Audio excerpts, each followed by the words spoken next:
Hello, and welcome to Mr. America, the Bearded Truth, covering political and social issues one liberty at a time, with entertaining insights of current events and important discussions on topics that affect us all, shining the torch of liberty and brightening the future by bringing libertarianism into our everyday life. And now, your host, the friendly neighborhood libertarian, Jason Lyon, Mr. America, the Bearded Truth on Muddied Waters Media.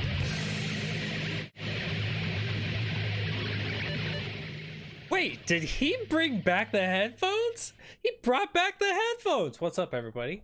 Welcome in. I'm so glad you guys are here. I am, of course, Mr. America, the Bearded Truth, Jason Lyon. Thank you guys so much for joining us for another wonderful Friday, 8 p.m. Eastern show here on Muddy Waters America.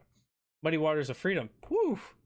Muddy Waters America. I like it. I'm going to send that over to... I know we got Muddy America, but now we've got Muddied Waters America.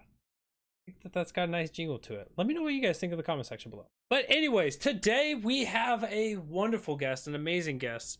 I have the one, the only Jessica Ethridge. She is on the ballot across all of South Carolina this coming up November. She's running for lieutenant governor. She's a good friend of mine. She's an incredibly well-versed and articulate individual activist. She's great when it comes to legalese.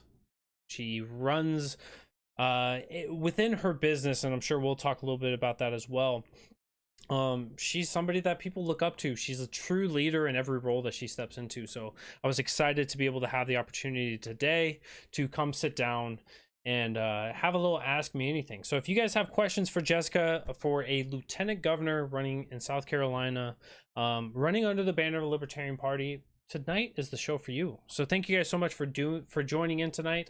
I'm, of course, Jason Lyon, and this is a Muddy Waters Media production, which means that you can find this episode and every other episode on muddywatersfreedom.com or muddywatersmedia.com. Either site still works, I do believe. Want to give a big shout out and a thank you to, of course, Brian Scott Lambert and Jenny for the intro that we use on this episode and every episode of Mr. America, the Bearded Truth. Want to give a shout out and a thank you to Matt and Spike for continuing to give me a platform to have amazing guests like we do tonight.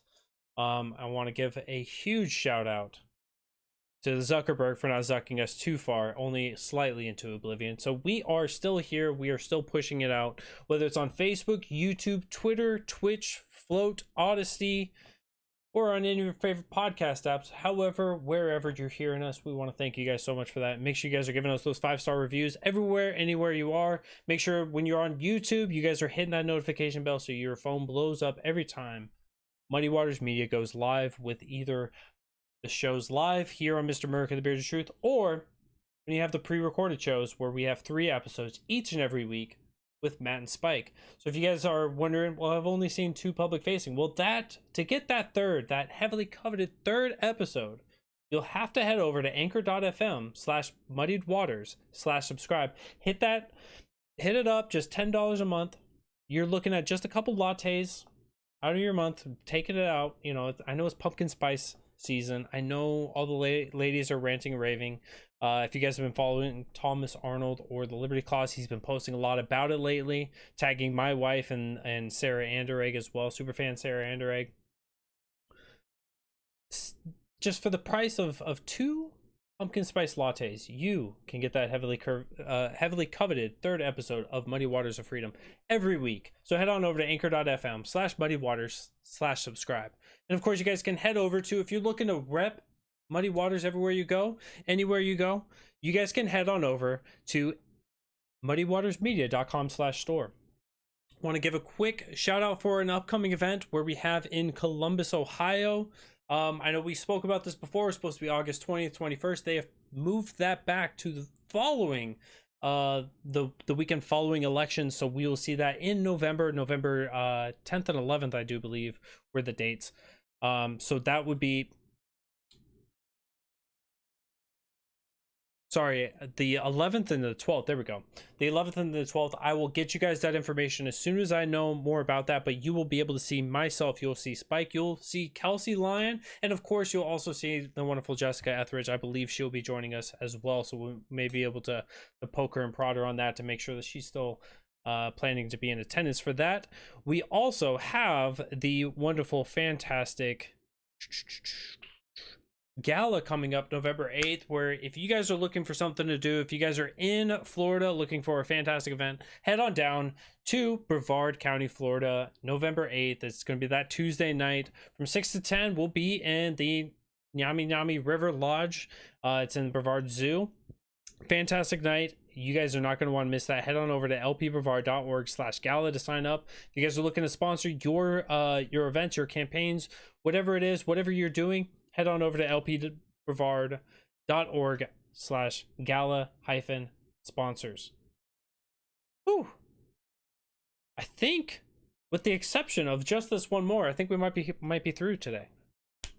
You guys are looking to take your events to the next level. You guys are looking to take your campaign and spread it to millions and trillions and quadrillions of people. You guys got to head on over to KelseyLionDesigns.com. Go ahead and just sign up now. Go sign up for her newsletter. Go sign up to talk to her, engage with her. She's going to take your logos, your branding, your business cards, your publications. She's going to make them better than what you've been receiving before. She's going to take you to the next level. Countless guests that we've had on this show have used Kelsey Lion in the past, and I believe that they would all vouch for her, both as a person and as a branding genius. So get on over there to Kelsey Lion Designs. You can also use kelseylion.design. Brand new website. We'll get a new flyer up for that soon. Use the code Muddied Waters. You're going to get a discount. She's going to love it. Some sad news that we have to share in the chat before we bring our guests on. Joe Hanoush has admitted to trimming his beard today. I'm sorry, man. You know, some of us can't handle keeping the beard up like this. But nonetheless, I want to go ahead and bring on my good friend, Jessica Ethridge. I'm so excited for today's conversation. She's on the ballot. She's going to be the next lieutenant governor of South Carolina. Please, everybody, welcome Jess. How's it going? It's going pretty good. Pretty good. Bless Joe's heart. Right? Oh, it's so sad. I don't know you, Joe, but sounds like a tough break. It's terrible. I couldn't imagine doing that willingly. And so he said it's half gone. Well, we were a few minutes late because Jason literally had to groom his beard before we went live. So this is a thing we were doing. She's not wrong, y'all. She is not wrong. I will not lie. I will not tell a lie. An honest politician. What is this? So, Jessica, you are on the ballot coming up in November. We had gotten you passed for us being Libertarian Party, it's pretty hard to get 10 out of 20 Libertarians on board with something. You were able to pull a super majority. You were able to come together, corral people who otherwise disagree with a lot of the messaging inside, outside the caucuses, or you're able to corral a lot of people. And I think that this speaks to a lot of who you are and how you conduct yourself. And so I'm so incredibly excited to be able to sit down and have this conversation with you tonight. We've got a lot of... Joe Hanoush says this was best reason to delay. We've got a lot of topics that I've of course kind of set up for us tonight. But I want to remind the audience that if you guys are checking this out live, you guys are more than welcome to pop your chats into, or your questions, your comments, everything else into the chat. I will try to get to as many of those as we can. But I first want to just say thank you again for taking the time to come sit down with us tonight. Yeah, thanks for having me. It's great to be here. I hope I can live up to that shining introduction you gave me. Oh, it was pretty no pressure, right? Yeah, no pressure at all. I mean, you just on your worst day. This is the what I described for everybody was her on her worst day. So, if she I'm just kidding. No pressure at all. So no. But not only are you an activist in this area, not only have you gotten the support of libertarians around here, but you're also a fellow podcaster. And so I first want to be able to give you the opportunity to plug that. I know you guys are on a hiatus right now because you seem to be busy with something. I don't know what it was. But go ahead, feel free to plug your amazing podcast that needs all of the eyes and ears it can possibly get. Yeah, so we have Parenting Porcupines, and it is myself, Casey Whitener from the Midlands, and Melissa Kuchar from the Low Country. She's in Charleston. We're just three moms we work, we have, careers, we've got kids. We're all in different stages of our parenting journeys, but we do when we are in season, we do a weekly show and we talk about current events. Usually we'll pick one specific topic. And we talk about just how we parent through these things, how we talk to our kids, how libertarian principles can kind of guide those conversations in some ways. And then we talk about topics that aren't related to current events, things that are just parenting topics, these things that all of us in this season of our lives are struggling with. And so it's a lot of fun. It's really cool because I get to talk about things that I love with people that I love. And we all have different opinions and we all have different reasons for our opinions. And it's just really cool that people get to see us three moms talking about these things in these ways. And it's great. We love it. Yeah. But Casey is my campaign manager and Melissa is our campaign treasurer. So yeah, the three of us are a little bit busy. And Melissa is actually running for her local school board. So she's not wearing enough hats, is what you're saying. So we need to go ahead and give her She something doesn't have enough. We need to give her a few more. Yeah. A few more. Let's light them on fire before we give them to her, though. Perfect. She'll be ready for those. And she'll be able to handle it. If anybody can handle it, Melissa can. It's crazy. She is like, I am in awe of her always because it's like she is just there. Anything that is needed, she does it. She just knocks it out. She always knocks it out of the park. I'm like, she's Superwoman. I'm convinced. Yeah, no, it's incredible. And just speaking to parenting porcupines, I've got to a couple years ago I was on for one of the episodes, but watching these things as an audience member, just as you described it, you guys have three different perspectives. They all fall in line with the libertarian philosophy. It's all picking things through, but it also is a way for us as porcupines, as libertarians, to be able to kind of really take this worldview and apply it to somebody who is, so impressionable. We don't want to have our kids be impressed in other ways from like the school systems or what have you. They're there to be educated, and so it equips the parents in such a way. It's an incredible idea. I'm so thankful for you guys for doing this. It's really neat too. Sorry, I'm going to say one more thing about it. You're good.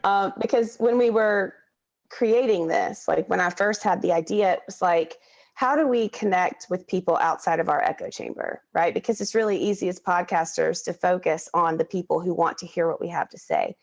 But how do we connect with people outside of that group?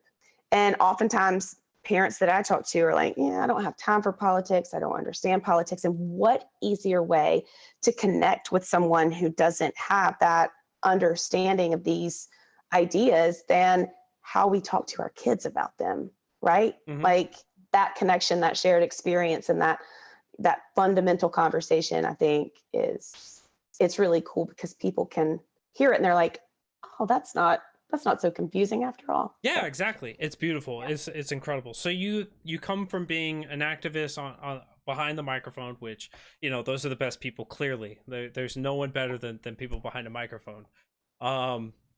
But you also are engaged in your communities. You were one of the people spearheading up a lot of community outreach programs here in our county. We happen to be neighbors for people outside this podcast, where we've been out there and we've got signs now in our area saying, hey, look, this is where Greenville libertarians are picking up the shovel and doing the damn thing, if you will. So you're heading up community organizations, you're heading up community activism, you're heading up or in partnership with heading up a podcast. You're a successful businesswoman. You're successful in the legal area. You touch things and they turn to gold effectively. You're laughing.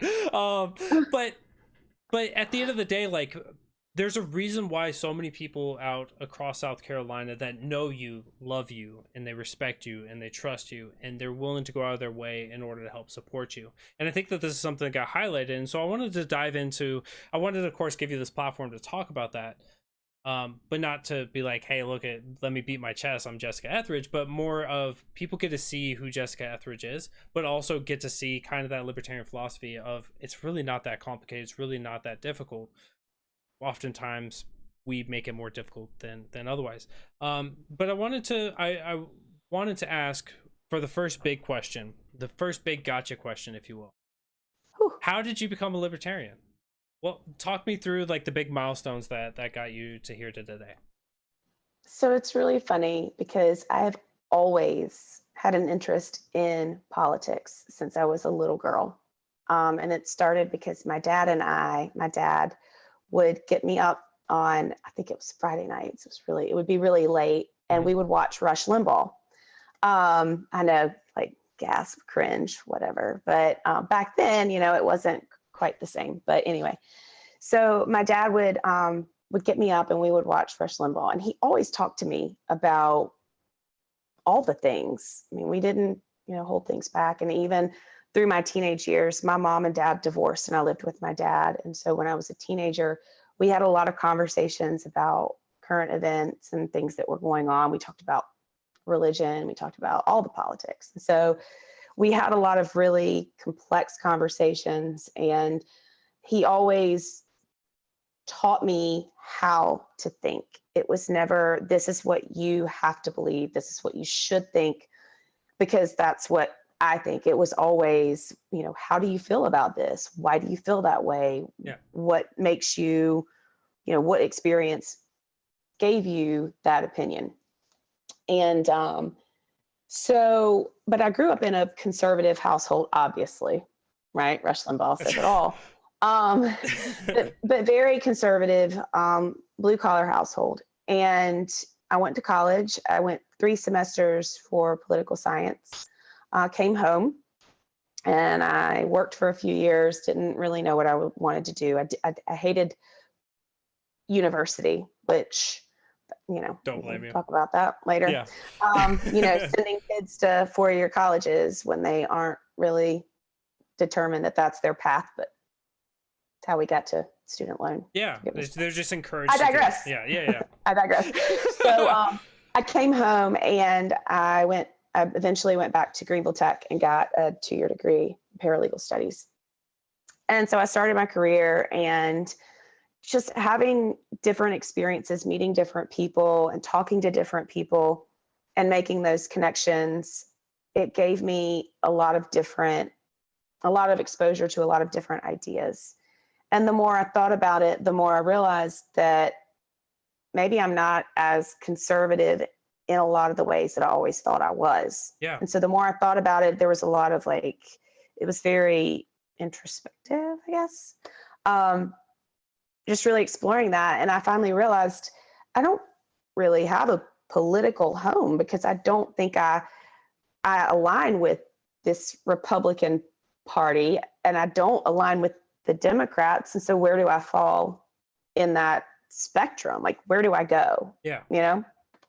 And it was about that time that Ron Paul made his first presidential run. And so that's when I kind of started to get that exposure. And so over those years, I just kind of kept an eye on things. And I think the Greenville County Libertarian Party, the monthly meeting, popped up on my Facebook feed one day, just randomly popped up. And I was like, maybe I'll go check that out and see what it's about. Yeah. And I went to my first meeting, and I didn't talk very much because I was very intimidated, because I didn't know anybody. And it was all white men. And so it was just kind of intimidating for me, but even though I'm not really easily intimidated. Yeah, I've never known you to be. But yeah, I know. So anyway, but yeah, even though I was intimidated, it still felt very comfortable, and I was able to hear them and listen, and they were very, respectful and welcoming. And so I just kept going back, and the more comfortable I got, the more engaged I became. And here I am. They asked me to be the secretary when we did our reorganization a few years ago. And so I did that, and that's how I started to get involved. And then I started at the state level, and it's a snowball. Yeah, a snowball. We were talking earlier about Melissa having to wear a couple hats, and now you're wearing, I think, 16 hats, 17 on a good day. At least. No, it's one of those things that you've been used and abused by this party, and everybody has been made better because of that. I think I think that there's an award that should be coming your way for all the things that you've done for the county level and for the state party. But now you're heading up. You've developed and you've realized the Republican Party, the Democrat Party is not the way.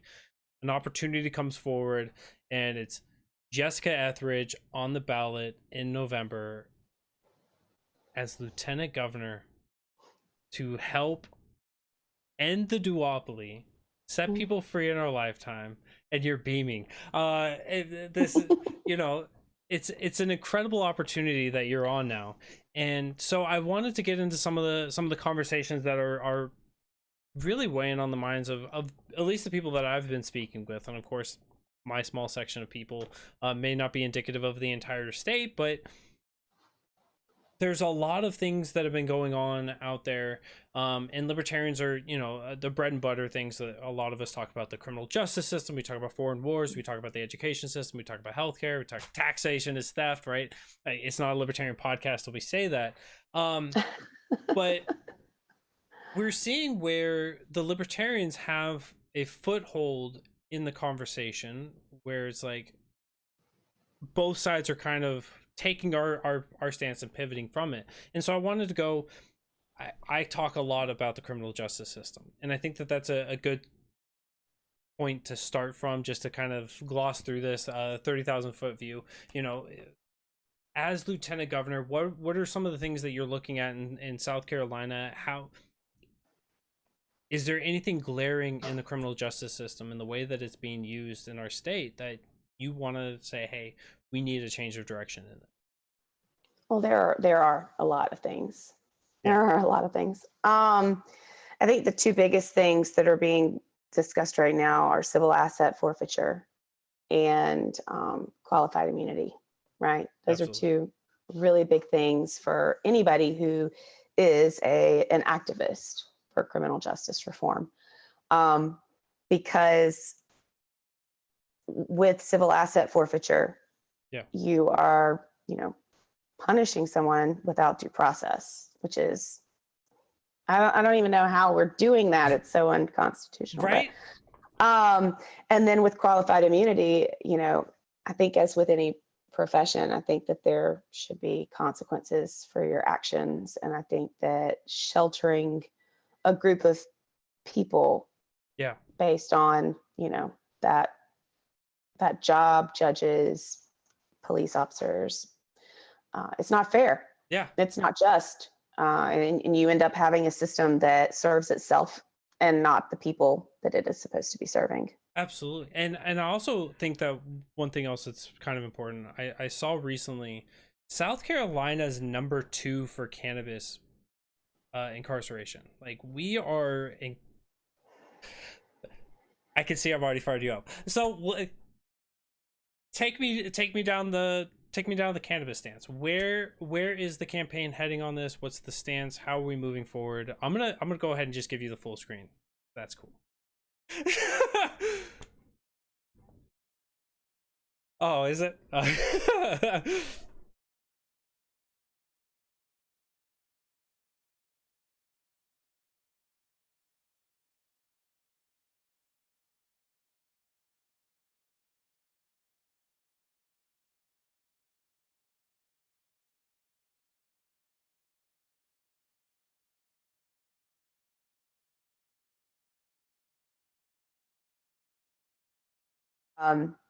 Sorry, my husband just came upstairs, even though I told him not to come up here. So. You're good. I didn't set up the he audio. Distracted me. Yeah, I didn't set up the audio correctly for that anyway, so we're gonna have to be on a split screen anyway. So sorry about that, guys. So no, if you'd like to please repeat what the stance is, because you said it so well, and I don't want to miss. So what's the stance on cannabis? What are you guys moving for? What's the end goal? What is the stance for today on cannabis for the state? Because right now, for everyone to get the frame of mind, in this state, we're second in the nation for the highest incarceration rates for cannabis. We are utilizing anything and everything in order to keep using it. We spoke about civil asset forfeiture. That is, of course, a proxy of the war on drugs.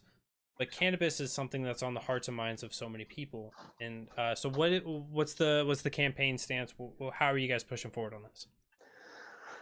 Well, ultimately working toward full decriminalization of it. And I think the best first step is with the medicinal use of it, because there are more than enough, I mean, an overwhelming number of studies that show the benefits of its use in treating a variety of different health issues, from cancer to, anxiety, mental health. It helps with seizures. People used it for seizures successfully. And so there's just, I can't even, no matter how hard I try, I can't figure out how we're still having this conversation. Like, why is this even still a conversation? And then there's also the fact that, you have marijuana. Who are you hurting? There's absolutely no one being hurt by you using this drug, or truly any drugs. Really, not that I advocate the use of drugs. I wouldn't want my children using drugs, but it's not hurting anybody else. Yeah. And I think, but as it relates to marijuana, I think working toward full decriminalization, because it's just ridiculous that we're even still in this place in South Carolina, the dark ages. Oh, you described our legislative body so well, the dark ages. Just take it back as far as we can. So bad. It's so bad. It is one of those things, and I commonly like to talk about like Portugal and what Portugal did, and I'm like you. I'm not going to sit out here and advocate for people to use the drugs, whether that's cocaine, meth, whatever, what have you. I don't like them, but just treating it like a social problem rather than a criminal problem, we are seeing where it helps in leaps and bounds for the individuals, for the families, for the community, for every faucet. So I'm glad to see that there's actually a campaign out there that's not just advocating for the marijuana growers. There's a campaign out there not to just be on the side of police, but a campaign that's out there for the people, for medicinal uses, for just ending the war on drugs. Go ahead. Well, and I think it's, for a lot of people, it's really scary because there's this narrative around it. Growing up in the 80s and 90s, it was a gateway drug. If you start smoking the pot, the reefers, you're going to be a crackhead, sure enough, like living on the streets and no teeth and whatever. It was like this whole scary thing. And the reality is, it's not that, but I have friends who are in law enforcement, two particularly. And when there was a post a few weeks ago that I shared about, I believe it was about decriminalizing marijuana, maybe even drugs in general. I don't remember exactly, but they were very upset with me in the comments, and I never actually circled back to respond to them, which I meant to, and I lost track of, things. But it was pretty much both of their responses were in the tone of, because they've seen the worst of the worst. And one of them actually was a drug officer. Like, that's what he did. He worked with, he worked to deal with cartels or whatever. Mm-hmm. And it was this narrative that, when you see your kids strung out, then you will feel differently about this being a nonviolent crime. And I want to be very clear about something. I want to be very clear about it. I haven't experienced that, and I hope I never do. I hope my children are never addicted to anything. Yeah. Anything. However, as a parent, the best thing I can do is equip them with the knowledge and the ability to make decisions for themselves. And then at some point, I have to trust that they're going to do that. If they are 19, 20 years old using drugs, and I've used every resource at my disposal to give them the help that they need, and they continue to make that choice and they overdose, that is their choice. I don't want to lose my kids. It kills me to think that I might ever, that I could. But I think at some point we have to accept that there's some level of personal responsibility in that situation. Now, the other side of that, if you have a drug dealer who is selling drugs that are tainted, and he knows that they're tainted. I mean, drug dealers, they Yeah. cut things, right? I Yeah. mean, that's what they do. So, and somebody dies, that's obviously different because there is a victim. Yeah, There's it's a false perpetrator, there's a advertising. victim. Yeah. As with any business, right? I mean, you sell tainted prescriptions, you're going to get locked up. So anyway, I kind of wanted to go down that rabbit hole a little bit because it was two really, and they were very valid comments, and I can see where they were coming from. But at the same time, there was that like underlying fear that was driving them. And I think that when you remove fear from that conversation and you have it, from a reasonable perspective. Yeah. And again, I respect these guys. They're very good men. They're good police officers. They have integrity. They do a lot of good things in their community. They care about people. And I have a lot of respect for them. And I respect their opinions and their experiences. And so I would never seek to besmirch them, try to invalidate their experiences, because their experiences have been pretty bad. They've had some pretty exposures to bad stuff. That was always the thing for me. It was like the question of, well, what if your kids are suffering? And my thing is I was like, the worst thing I could ever do is say I want the criminal justice system to come and fix this for them. Yeah. With the recidivism rate, with everything else, like the best thing I would want as a parent is to equip them to be able to go and seek help. And as for it being a gateway drug, just real quick, the only gateway drug that it's ever been for was a gateway to Taco Bell. And now that it's not a dollar menu anymore, like it's not even that great of a gateway. So it right? is No more taco tacos. Yeah, they're just taking all this stuff away. Darn you, inflation. You're taking my youth. Exactly. What little bit of it I have left, you're taking it. Yeah. Little by little. So we hit on a couple things in there, and I think that's incredible. Just the reasonableness of end the war on drugs. We want to see the society get better. So I want to jump into a little bit about healthcare. This is something that a lot of families are facing, not just here in our state, but across the nation. And we've seen where the barterings and the arguings and the partisanship, both at Capitol Hill and down in the swamp of Columbia, where it's just prescriptions of these solutions. But nobody's actually talking about the source of some of these problems. And I know that you've got some of those stances out there that you're like, let's face these things head on. Let's handle them in a Jessica way, where we're going to call the bullshit out.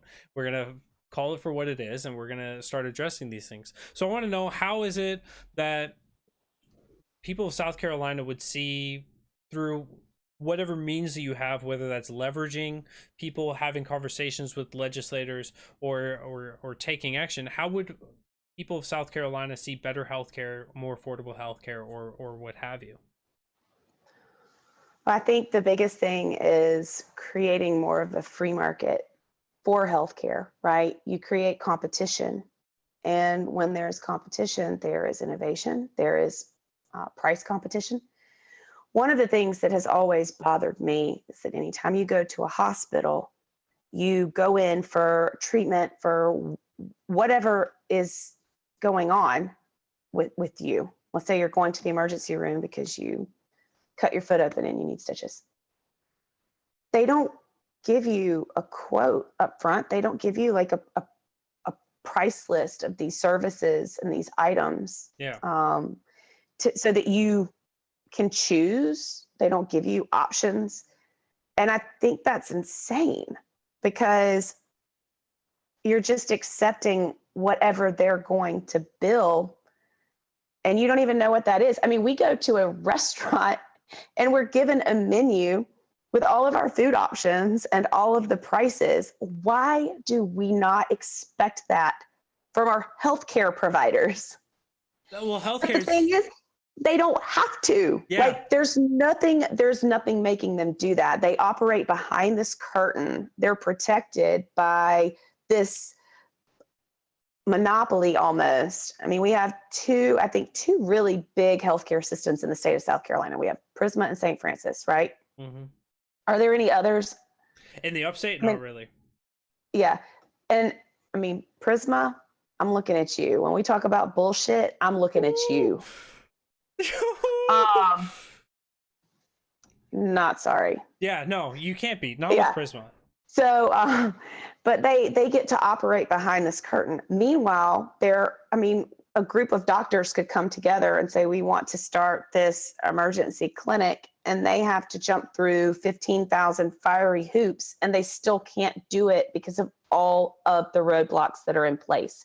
So all of these measures stifle that competition. And so people don't have choices in their healthcare. They don't get to make informed decisions because they're not even allowed to. Yep. It on that note, and Kelsey's in the comment section, so I get to use her story. I was going to use it if she wasn't, but I'm just signifying that she's in the comment section. So thank you, Kelsey. I love you. When Kelsey had her heart surgery, we had to go to Prisma because that was like the local thing, and I was like, I don't really have much of a choice. So I went and took her down to Prisma, and they almost killed her. And so then it was like, now we need open heart surgery. What are we going to do? It's like, do I take them back to Prisma and say, yeah, you guys failed the first time on killing her. Let's give you guys a second go at it. Or I had to rely on communities to take us all the way up to Boston, Massachusetts from South Carolina to go up to Mass General, where they took incredible care of us. So it's one of those things where it's like, not many people are going to be in the circumstance that we were in. So if we're talking about healthcare has to be one of those things where it's accessible for as many people as possible. And to your point of the government regulation, when it makes it more affordable or more accessible, it works against it because it's been propping up these monopolies. So we need to have those things.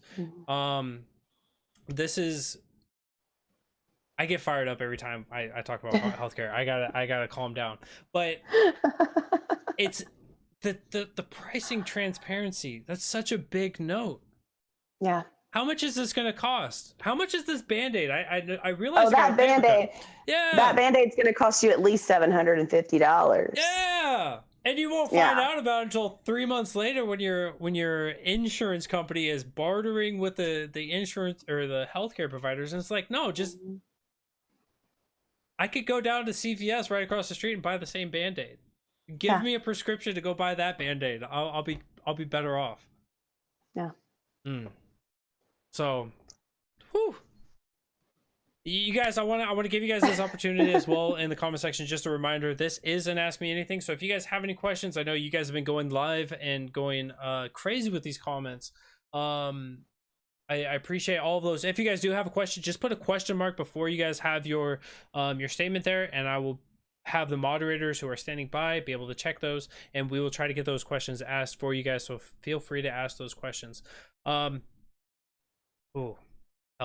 So you actually touched a little bit on certificate of need laws, and that's an incredible thing that I love talking about with people. And I would. I'm gonna do a shameless plug. If you guys don't know about certificate of need laws, go ahead and go back to a previous episode where we can talk about those on those. But we're in a state right now where what was he referenced as? The pedo Hitler, if you will, the commander-in-chief who was standing there in front of the red lights looking like Hitler from back in the day, where he denies the existence of inflation, but the economy is something that isn't necessarily working for a lot of Americans. It's not really working here in South Carolina for a lot of families. What are some of the things that you, should you be elected, what are some of the conversations that you would like to see facilitated in order to help just the average South Carolinian be better off? Well, I think removal of those certificate of need laws is the first step, right? Trying to work with our legislature to figure out how do we move forward on that, because it's like every time it comes up, we might get a little bit closer, a little bit closer, a little bit closer, and then it doesn't happen. I think that's the biggest thing, because once that's done, then we can start working within our communities. We can work with doctors and clinics to figure out what the needs are of the communities, and we can start to help build that. We can start to help build those networks to create those services and those facilities that are needed, because you should have options. in your care, you should be able to make an informed decision. You should have the opportunity to make an informed decision, and you should have a choice. I think you should always have Yeah. choices, and I think taking away that choice is, Yeah, it's almost barbaric. It I is. mean, in my opinion. It is. It always is. But I think that, you know, we're looking right now. We just recently had the gas tax final increment be added to South Carolina families. We saw where the inflation, of course, is coming from outside of South Carolina coming into the state. We're seeing where, you know, some of the barriers, the artificial barriers, if you will, coming into the state for trade and everything else, are kind of making it difficult for families financially. Are there things that we can see? You know, I've seen people have conversations around tax holidays, of whether it's on the gases, whether it's on maybe not a holiday, maybe just a retirement, if you will. But is there anything in there that you're looking to alleviate for the families of South Carolina? Well, first of all, I don't like the idea of tax holidays because it's not a solution to the problem. Right? It's a temporary band-aid. It's not a solution, and I don't think that we should view something favorably that is a non-solution, especially not when it's being presented by the same party that created the problem in the first place. I think that when we have this conversation about inflation and the impact it has on families in South Carolina, and especially communities that are already underserved, right? The poorer communities, the more rural communities that don't have the same resources as, say, Greenville, Charleston, Columbia, and the bigger cities. I think we really need to look at things like occupational licensing. I think we need to look at the business license requirements within municipalities and counties, because those things can be very burdensome. And I always use the example of hair braiding. I like to use that example because it's a good example for several reasons. But right now, you have to have a license, I think a cosmetology license, to be a hair braider. And so if you have a community where there is a woman who is known for her hair braiding skills, she can't do that for income without having that license. Also, you know, probably a business license. She has to submit herself with that licensing to DHEC inspections and things like that, which opens her up to fines if things aren't just perfect. Yep. Which makes it incredibly difficult to work out of the home, which creates overhead, right?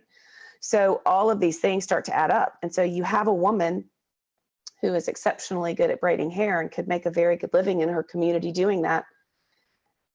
And that's something that can be a business that can be started with virtually no overhead otherwise, but she can't do that. And if you look at the cost to start that business as it is right now with all of the licensing requirements, I mean, that could be groceries for her family for a week or 2 weeks or 3 weeks or a month. And when choosing between feeding your kids and starting a business, you're going to probably choose your kids, right? Like it's really hard to say, I'm not going to buy groceries because I want to start this business. And these are all the things that I have to do. And even after I do them, I still might not be successful. You know, I still might not even have a fair shot. And so I think we have to have conversations about what these barriers are that the government has created and how do we take them down to allow people to enter this market, to start businesses, to be entrepreneurs, to have that competition, because those things breed innovation, right? Innovation makes economies stronger.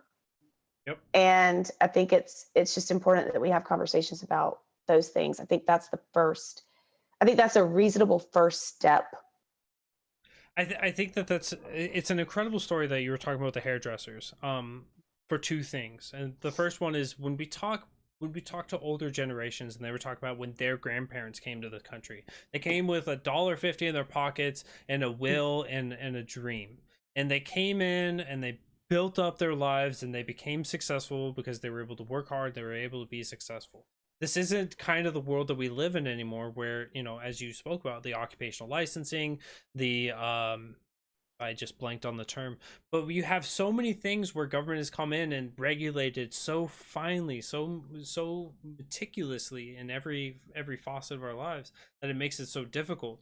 And the second thing was Joe Hanoush has a fantastic comment on this. If you can trust your neighbor to do something, it shouldn't need a government license to do it. Absolutely.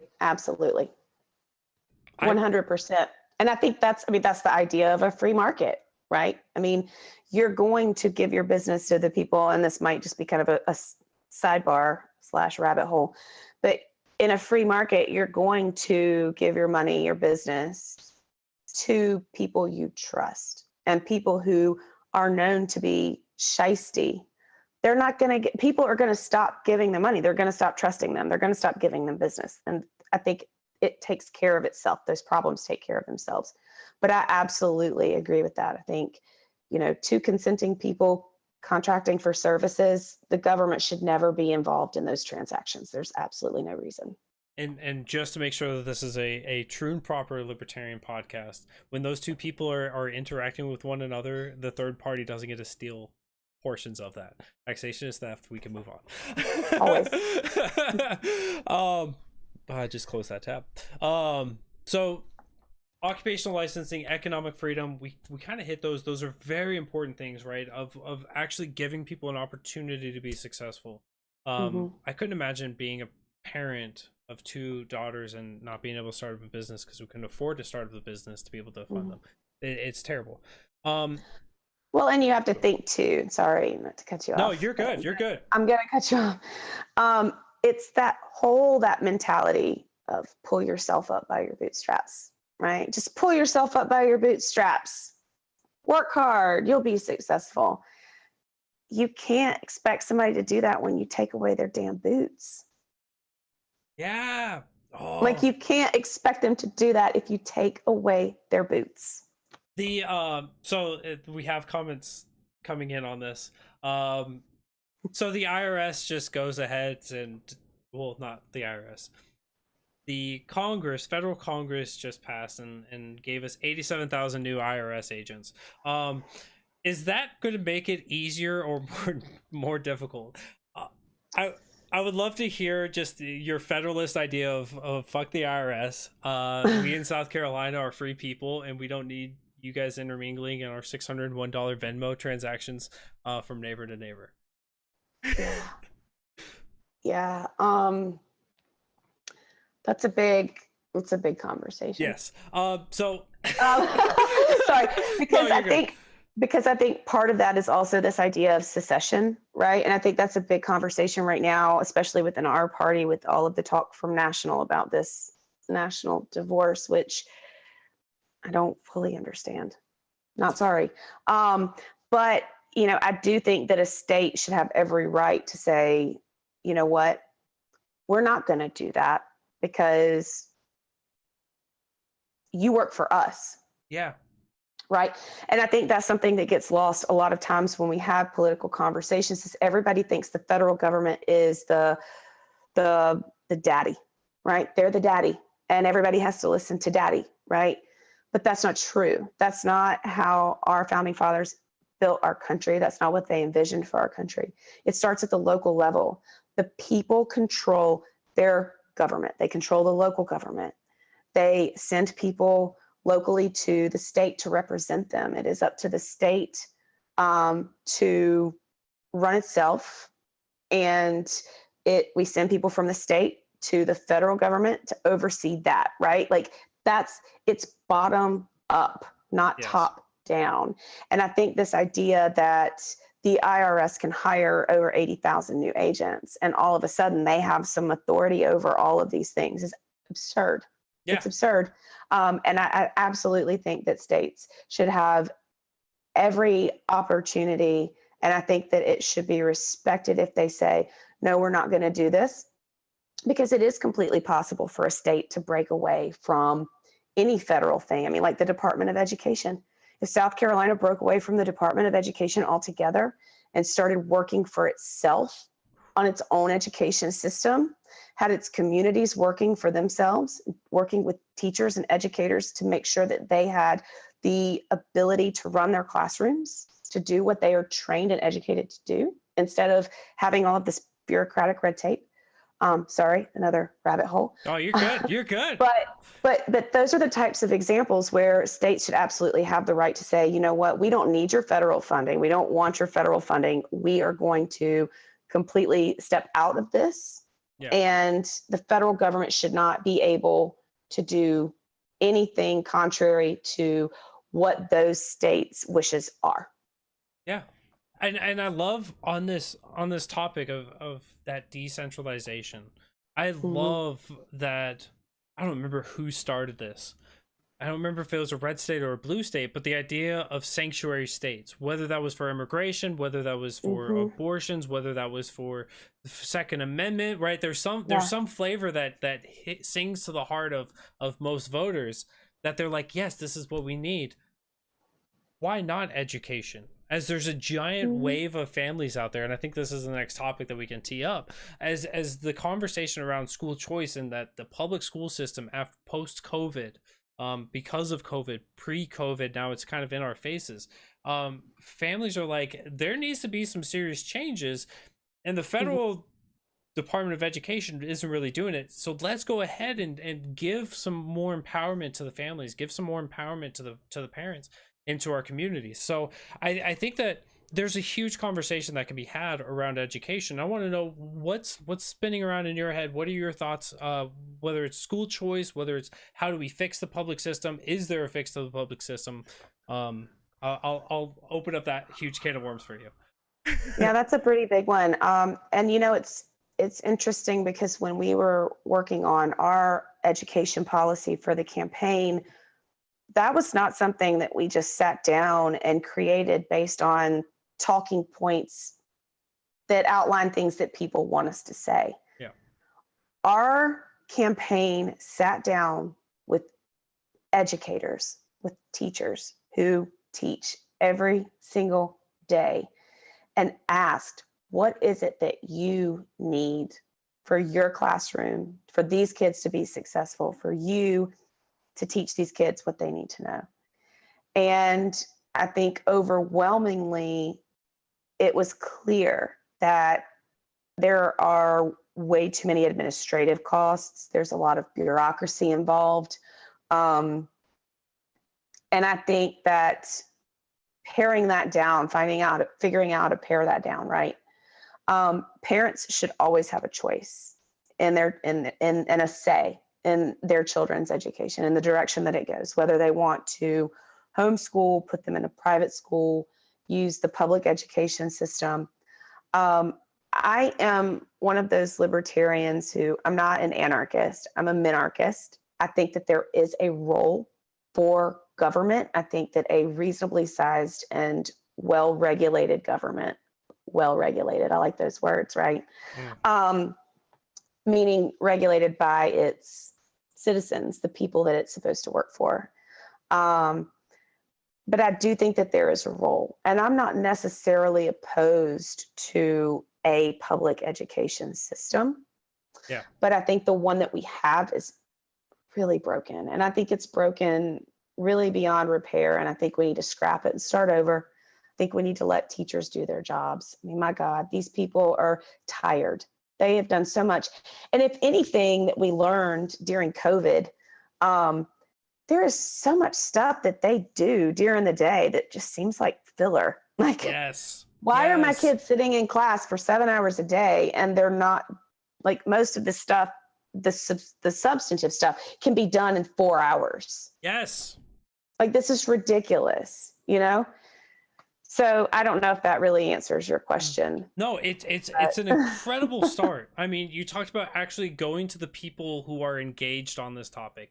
Saying, yeah, absolutely. What do you need? Anytime, here's the thing. Anytime you're making decisions about something that impacts other people, especially their jobs, their paychecks, they should always have a say. They should always have an opportunity to give you input, because especially if you're not somebody who's ever done that job, you don't know what you're talking about. Yeah. You don't know what you're talking about. And you need those people. You need to listen to those people. You need their opinions. You need their perspective. You need to hear their experiences, because you cannot solve for a problem you don't understand. And if you don't understand it, if you can't comprehend it, then you need to find somebody who can help you comprehend it. Done. Because you can't solve for a problem you don't understand. Yeah, absolutely. Yes. That's, Sorry. you know, you can't say that on this podcast because we only come to the pundits, and the only pundits are the people behind the microphones, and that's the only people you can come to. So we're gonna have to can't. But on a serious note, that is so refreshing, because you don't hear other candidates from any. Arguably, even a lot of libertarian candidates aren't going out there and talking to their community, saying, "What is it that you need? You're in this role." You clearly, especially teachers, there aren't teachers that are necessary. There may be some. There are not, for the most part, any teachers out there. For the vast majority of teachers, they are there because they want to make a positive impact to their students. They want to teach. They want to help them develop and to grow. So you go, what do you need? Maybe we should have this conversation. Meanwhile, you have Republicans, Democrats, and arguably even some libertarians. I've done this, where we go, I know what to do. Listen to me. Yeah. So we're bad. Jessica's right on this. You've won my heart and soul on that one. College tuition's a fun one. So here we go. So there's a lot of the conversation going on because we just had $10,000 between 300 or 550 billion with a B dollars being utilized in another manner in order to have some relief. What is it that we can kind of see from the trajectory of Jessica Ethridge is now engaged in these conversations with South Carolina universities in order to help try to make it a more welcoming and a more financially feasible decision for the next generation? Well, I mean, for as long as the federal government is issuing or in any way involved in student loans with these ridiculous interest rates that create debt that can never be repaid. I mean, most of these people can't figure out how to repay these debts. I mean, they're essentially subsidizing these colleges, and they're able to charge. It's just like healthcare. They're able to charge whatever they want to charge, and they're going to get paid. And that's not good. That's just not good. I think that, you know, there are a lot of ideas floating around right now. Obviously, the primary thing is making it so that these things can be discharged in bankruptcy, so that if someone does have this debt, they can be freed of it in that process. Restructuring of the loans that are currently on the books, I think that's a good step too, to allow people to be able to pay their debt. I don't like the idea of wiping out debt, especially in this way, because it does come back on taxpayers. Whether you think it will or not, it will. We're going to pay for it. It's going to, you know, it's going to increase inflation down the road. And I think that this is all part of a bigger problem in homes. I think that parents aren't talking to their children about their options. I'm a huge advocate for trade schools and technical colleges. I got my degree that I use every day from a technical college. Granted, it's a little bit different career path. I built it myself. It's not a traditional career path that I went down.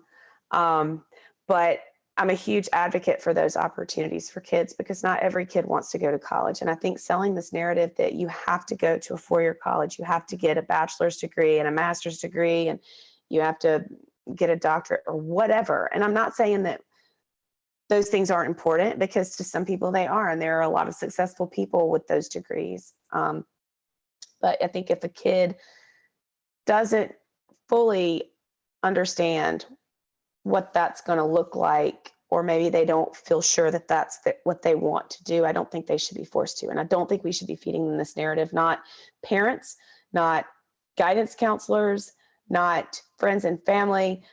We've got to stop that. Yeah. Right. We've got to stop doing that, because we are pushing these kids toward these colleges that they can't afford. They're signing notes that they're never going to be able to repay.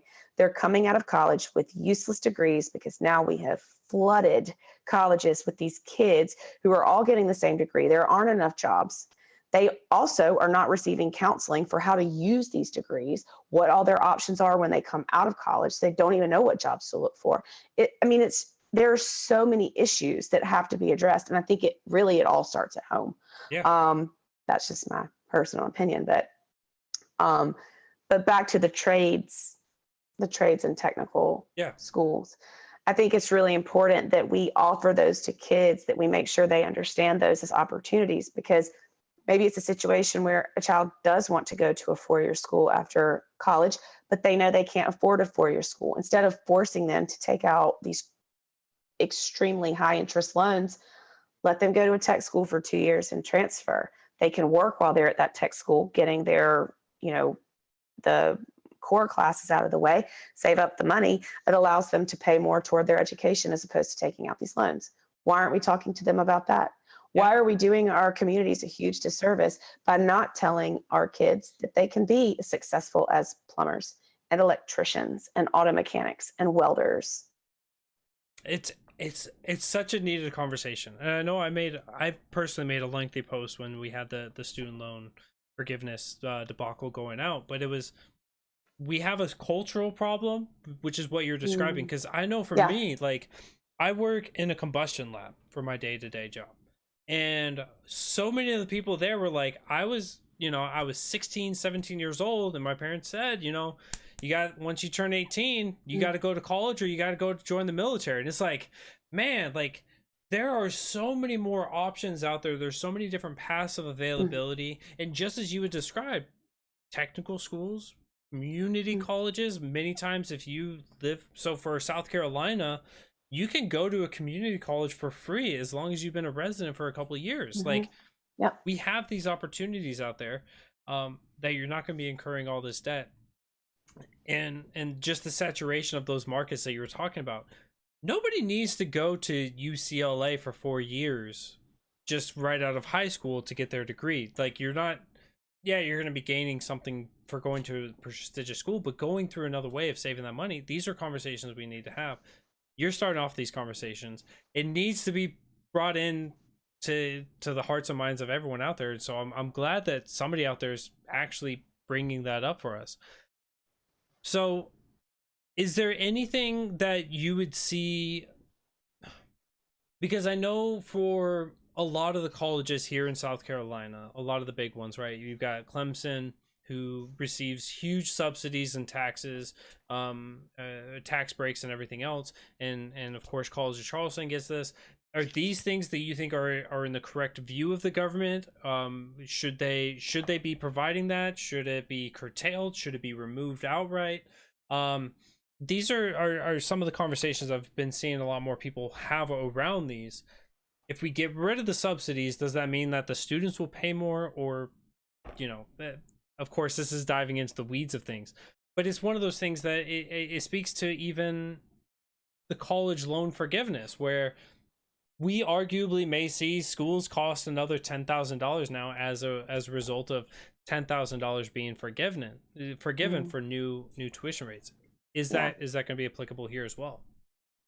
I mean, the government's never going to give away money. That's not a thing they do, right? Like, we know that. And anybody who thinks that they will, I'm sorry, but you're delusional. Unless you're their cronies, but that's it. Yeah. Yeah. I think if the federal government were to remove itself and the market were able to drive the value of these educational opportunities, I think we would see the costs come down. Because, we would see people maybe choosing the different options that they have available to them, because it's not as easy to go when you're getting this loan that you don't realize is really not a good deal, right? and it creates that competition, right? Because then universities are going to have to compete with trade schools. They're going to have to compete with community colleges. And so they're going to have to lower tuition. There was another part of that and I completely lost it. I'm sorry. No, don't sweat it. It's been a long day. It has been. And we've already gone over our hour, but I appreciate you sticking it out for me. Has it already been over an hour, really? Yeah, it's 9:11 right now. Never forget. Oh, wow. I said that.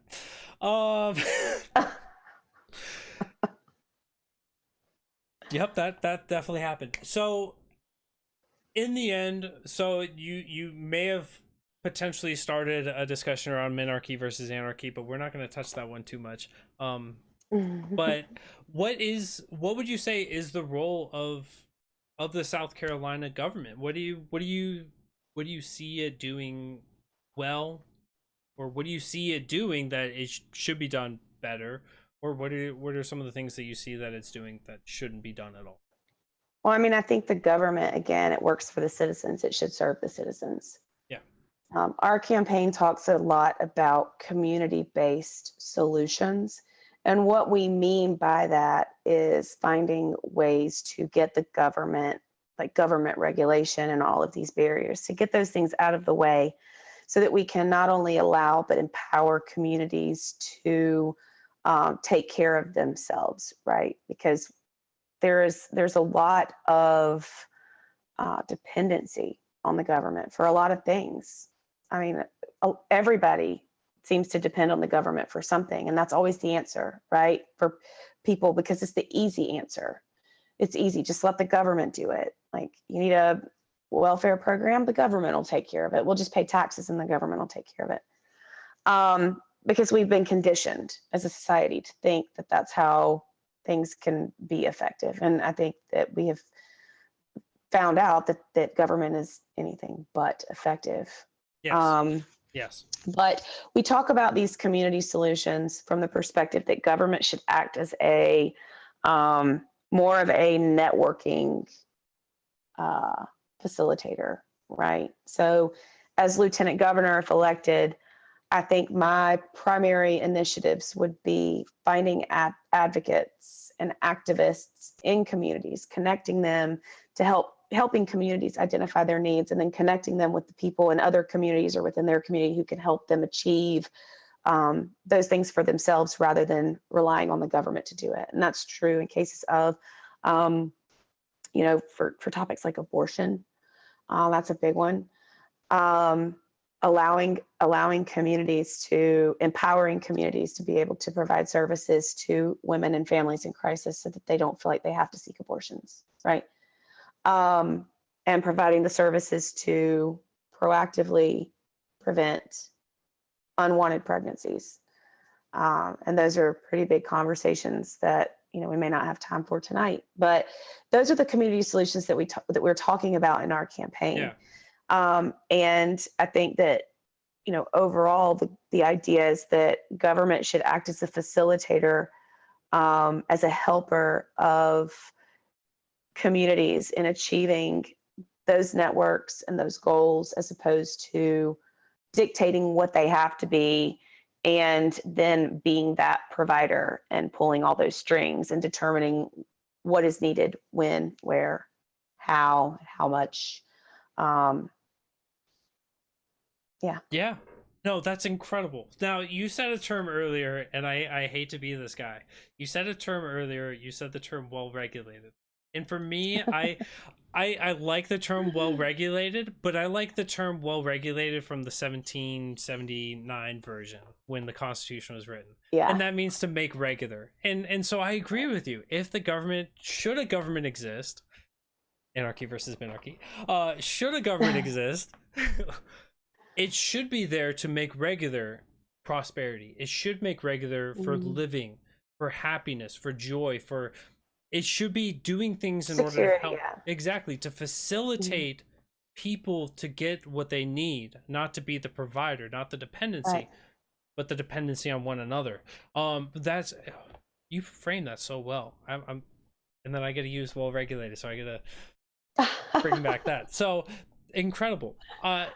I don't know if you want to dive into the abortion topic. I would be happy to give you a little bit of time to talk about that if you want to go a little bit further into that.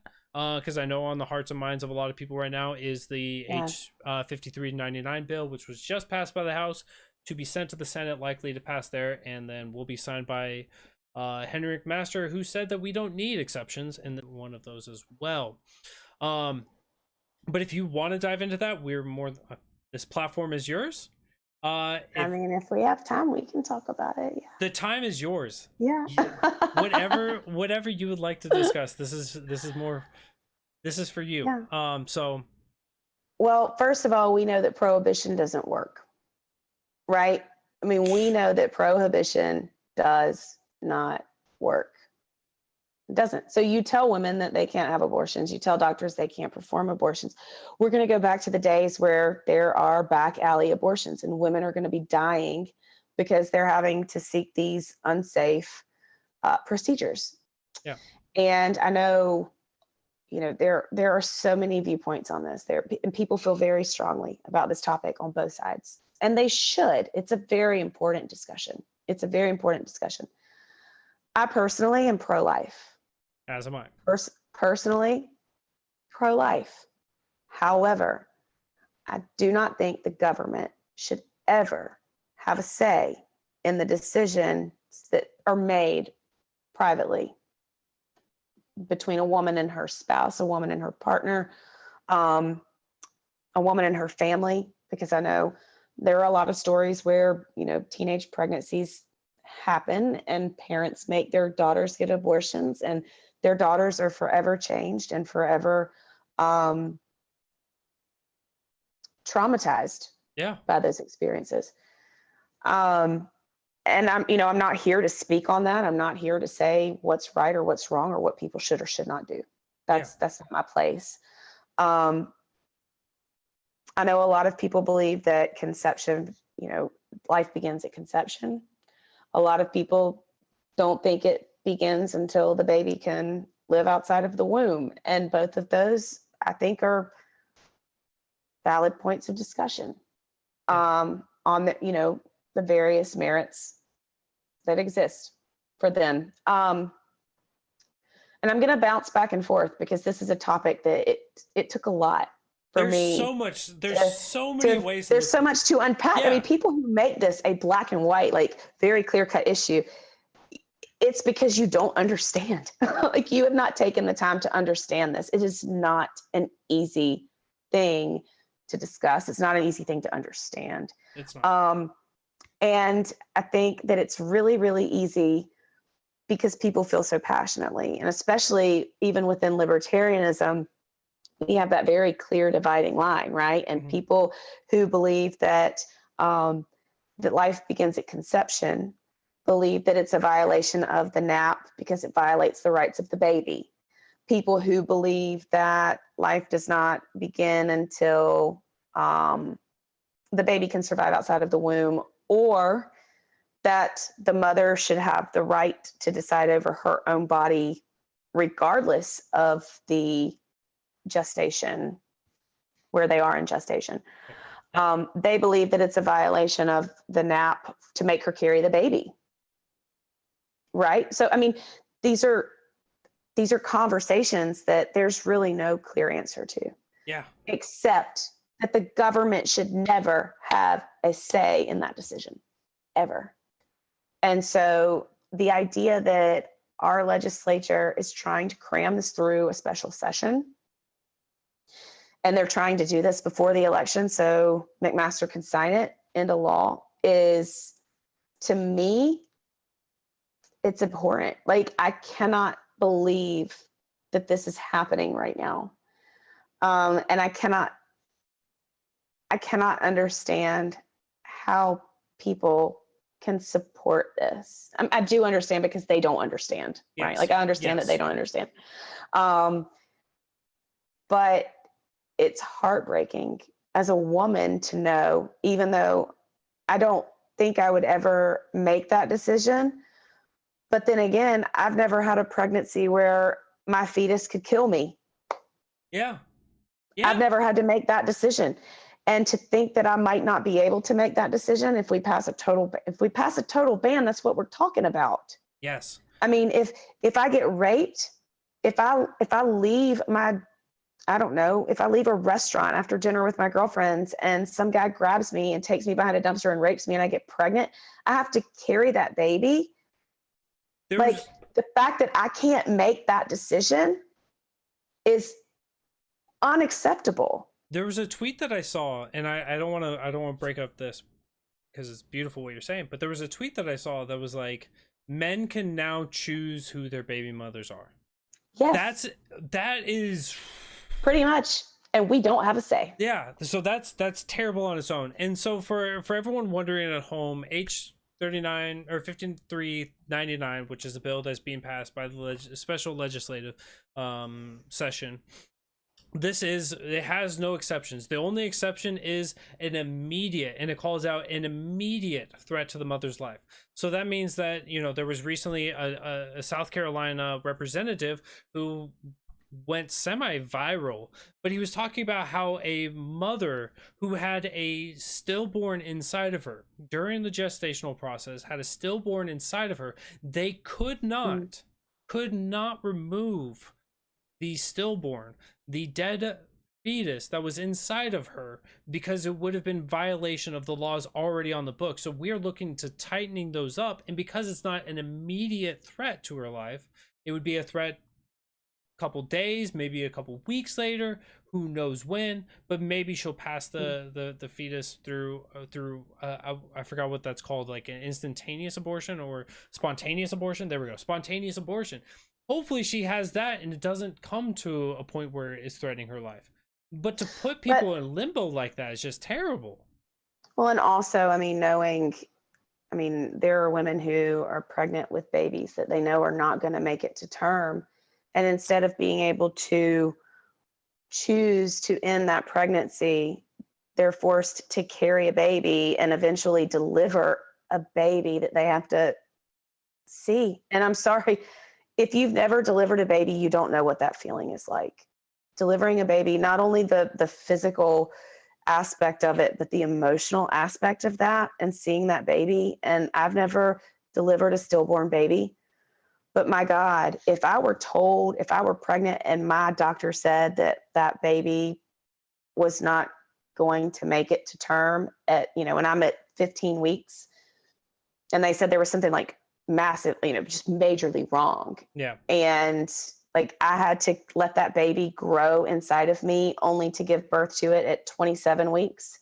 And it be a baby that just was born dead. I mean, these are the circumstances that we are talking about that people aren't thinking about. Like, these are things that actually happen for women, and not allowing them to have a say it's very shaky ground. It's frankly, it's unacceptable. But also we have to have the discussion about, miscarriages. Like, are we going to start investigating women when they have miscarriages to make sure that they miscarried naturally versus did they have a miscarriage because they, fell down some stairs, and did they do that on purpose? And are we going to put them in jail for that? I mean, like, this is a very slippery slope. Yes. And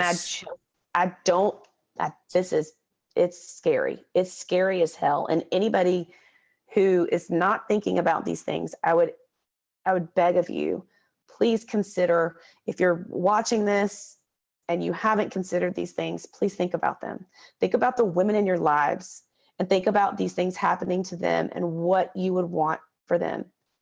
I don't know a single person who has had an abortion who was glad that they had an abortion. Yeah. It is not something they wanted to do. It was a choice that they made because of their health, because of their economic situation, because of their home situation. I know somebody who had an abortion because she was being abused and she didn't want to bring a baby into that abuse. And she didn't know how to get it. I mean, like, there are just so many situations. And thinking that people just get abortions because they want to kill babies is absurd. And I'm not justifying it. Again, pro-life. Yeah. But I also understand that there are experiences that I haven't had, that I will never have, that should never allow me to have a say in what somebody else does. It should never allow the government to be able to dictate a decision that somebody else makes. Absolutely agree.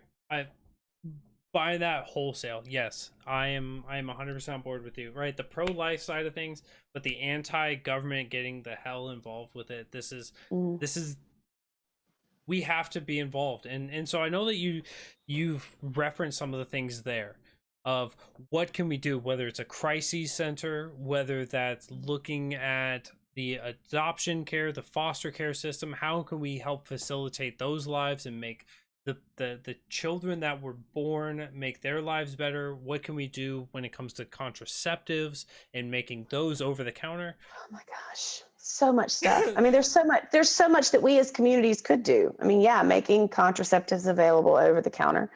Um, or at least where you can go to a pharmacy and say, this is what I would like to do. And I understand that there are specific reasons why historically that hasn't been possible, because there are health risks associated with using contraceptives, with using birth control for women. Yeah. Higher risk of stroke, higher risk of heart attack, especially if you smoke or drink. It can create other issues. And so I think that's why it's a prescription drug, or has always been, for the most part, a prescription drug, because they want to make sure that you're receiving the medical care needed to make sure that it's not harming you, right? So I understand that, I do. But yeah, making those things more easily accessible is a huge thing. But I think also educating our kids about it. I think that allowing because we have sex education in schools, Mhm. right? And it is a very basic overview of all the reproductive things. I don't know what other schools do. I know what my kids' schools do because I've reviewed the materials. I reviewed the materials before I allow my children to participate in the classes, because I want to make sure that what they're being told is what I think is age appropriate and accurate. But I think, we can work with these community groups, with doctors, to create these educational programs for kids that are offered at community centers, that can be offered through, other outlets. I mean, some churches may want to offer it in their community. Schools may want to offer it as an elective class, right?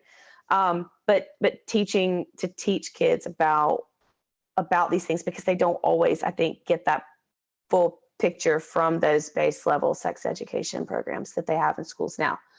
So I think that education piece for our youth is very important, and making that voluntarily provided and voluntarily participated in, but encouraging that participation to hopefully kind of curb those youth pregnancies and teen pregnancies. Yeah. I think also, as part of that, when we talk about these programs being offered by community groups, I mean, we used to have home economics in school.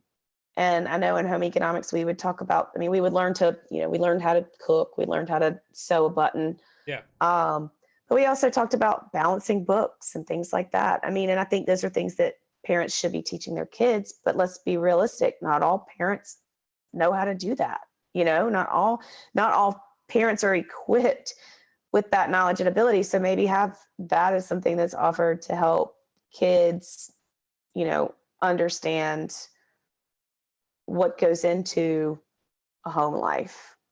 Maybe which opens up the door for other conversations. But yeah, I don't mean to plug this because I know you guys are on hiatus, but maybe that's something that Parenting Porcupine should do an episode on, if you guys haven't already. Is like, because right now, right, when it comes to the sex education thing, right, well, a lot of us parents kind of just know that they're going to get that through the school system, and it's an incredibly, like, awkward conversation just thinking about in your head to talk to your kids about it and be like, Mhm. hey, here's what sex is, here's like how you were created. Now the kids like thinking about you, and it's just like, I don't, just go Yeah. talk to your teacher. Well, sorry, just a quick funny story. We Yeah. talked to my younger son about it because he got very curious and he saw some things online. So we had to have the conversation with him about it. And he was very uncomfortable with me. So Michael had the conversation with him.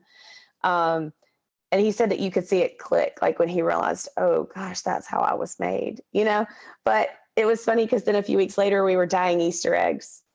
And you could tell he was really thinking about something. And I was like, are you okay? And he said, you know what, mommy? These eggs are a chicken's period. I was like, you're kind of right, kid. Like, Yep. but That's just the it. fact that he was like putting those pieces together in his head. Sorry, I interrupted you. Go No, ahead. you're good. Michael did a fantastic job, but that's one of those things is like, it's incredibly difficult. And of course, like little boys are going to be more comfortable with their dads, Mhm. and typically girls are going to be more comfortable with their moms. But that's stuff that, people have got to navigate. And Mhm. certainly one of the things that comes through is that there are kids that, little boys that don't have fathers in their homes, or little girls that Mhm. don't have mothers in their homes. And so Yeah. having that cross reference even as well of like, parents got to have that responsibility, that ownership again. We can't just be Yeah. dependent on the system to provide this. So But when we talk about providing these types of opportunities to educate the kids, we can also provide those for the parents as well. Like allow them to participate yes, in a program that teaches them as well, because maybe they don't know. Maybe it's how to talk to your kids about sex. I mean, you know, and I don't know that there would be a demand for it, but there may be. You never know if you don't try. But these are the types of things that we would like to help facilitate, working with advocacy groups and activists. And then things like, yes, making it easier to foster children, making it easier to get the approval to do that, and I understand why they have some of the things in place that they have, because they want to make sure that when they're placing children in the care of other people, that they are, going to be taken care of and decent loved, and yeah, people. Yeah. And that they're going to a safe environment. Um, but yeah, making adoption more affordable. It should never, ever, ever cost more money to adopt a baby than it costs to abort one. I think it's absurd that it costs more money that's a to quote. adopt a baby than it costs to abort one. And I think that if adoption were a more affordable option, I think that it would allow more people to utilize that opportunity. And um, you know, I think also providing support and counseling to families in crisis, because maybe there is a woman, let's say a woman who gets pregnant by rape, and she's not sure um, what she wants to do, and she needs counseling. She needs to talk to somebody. Like, let's make that counseling available within our communities. Let's work together to provide that support to these women, to these families, so that they are equipped to make the decision, because that abortion may not be their first choice if they know all their options, if they know what support they have through other avenues. Um, Yes, I think there are so many things that we can do as communities. And I'm just going to say, for those of you who do this, standing outside of these clinics and these supportive service provider facilities with signs that people are going to hell, with pictures of babies in the pans yep, after they've come out, like, that doesn't help. I'm just at telling you, all. that does not help anybody. So stop it. Like, if you want to help, volunteer, go help counsel women in crisis, go be a part of the solution. Stop standing out there with your stupid signs. That makes me so angry. It makes me so angry. I have a question from the audience on this one. Should taxpayers fund abortions? Absolutely not. Quick Absolutely not. quick and simple. There we go. Perfect. I want No. to. I want to. Is there any topics that you felt that we should have covered that we didn't cover? Um, Miss Jess, Yes. which one? Events, I was volunteers, gonna wrap up with that for the campaign end. needs. Of course. I was gonna save that for last, of course. As you continue to rope more and more people into being loving and adoring what you're saying. So you guys are clearly on the campaign trail. November 8th is the big party. It's the big Yeah. day. This is not a Jessica does this all kind of thing. This is not your gubernatorial candidate Bruce Reeves. This is not him doing everything. This is an all hands event. So what is it that, you know, the great people tuning into this Muddy Waters Media episode, what is it that they can be doing to help engage with you, to learn from you, to follow what you're doing, socials, anything and everything? How do they get involved? Well, first of all, we are going to be ramping up our appearances at local events. We're going to be at a lot of festivals and fairs in your communities in South Carolina. If you live in South Carolina, we need help. We need people to come out and help us hand out materials. We need people to come and talk to our people in our communities and help us spread the word. So if you would like to volunteer with us, we have lots of opportunities. You can email us at info@reeves4sc.com. And we can put you in touch with our events coordinator and our volunteer coordinator who can get you plugged in. We also always have needs for hands behind the scenes, whether it's helping our amazing communications director, Kelsey Lyon, with graphics and other promotional materials, or helping coordinate events. We always need help. So email us at that info email address. You can also follow me on Facebook, Instagram, and Twitter.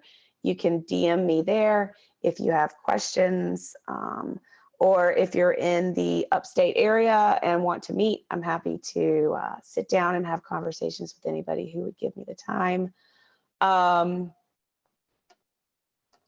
think that was it. So you guys heard it here first. Go to reeves4sc.com. That's REEVES or the number 4 se.com. You guys can go there, click the volunteer on that website. You guys can sign up, join in, help start the conversation, right? We spoke about a lot of the issues here today, and Jessica here being able to facilitate and start these conversations that people aren't having with, hey teachers, what do you need in order to be equipped to help teach our next generation? Conversations like that, to bring those to the forefront, head on over to reeves4se.com. Follow her everywhere and anywhere that you're on social media. I will make sure to get all of those links, all of the sites where you can email her, etc. In the show notes for you guys. Jessica, it was a hell of a good time. I'm so thankful that you were Thank able you to take for that having me. Yeah, this was great. I always enjoy chatting with you. So thank you for having me. Always. You're always more than welcome. And we will have to get you back on so I can have I missed this, so I couldn't frame it properly. But you're not even going to be the first lieutenant governor, a female lieutenant governor from Greenville, because the current one is from Greenville. Your Democratic candidate on the other side, she is also from Greenville.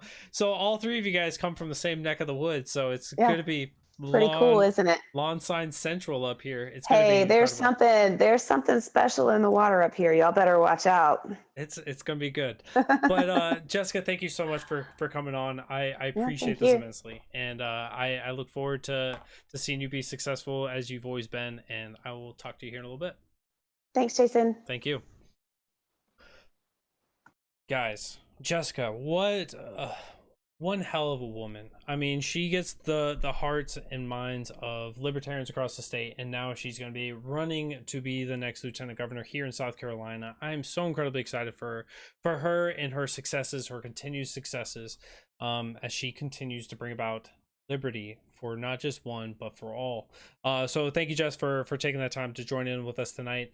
If you guys are looking to find out when the next live stream of Muddied America is coming, I'm going to talk to Matt. We're going to get something concocted here in the next couple weeks or so. If you guys ever have any topics you guys want to see, go ahead and send us a message. You can tag us.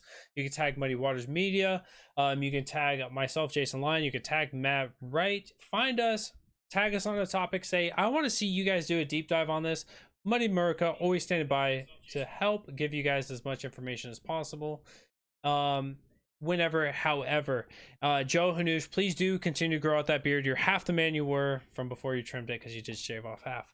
But with that, guys, I want to say thank you guys so much for being here, for joining in tonight, for all the questions. You guys were all incredible. Thank you guys so much for really making this chat go crazy.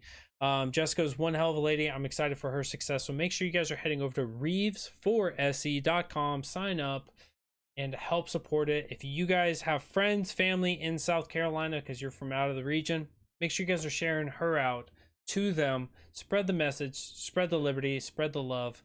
It's all about the community here. But with that, guys, I hope you guys all have a great weekend. It's the Labor Day weekend, so hopefully you guys got a 3 or 4 day weekend out of this. Enjoy your time off. We'll see you guys next week back here Friday night, 8 p.m. Eastern. Stay good, stay well, keep fighting the good fight.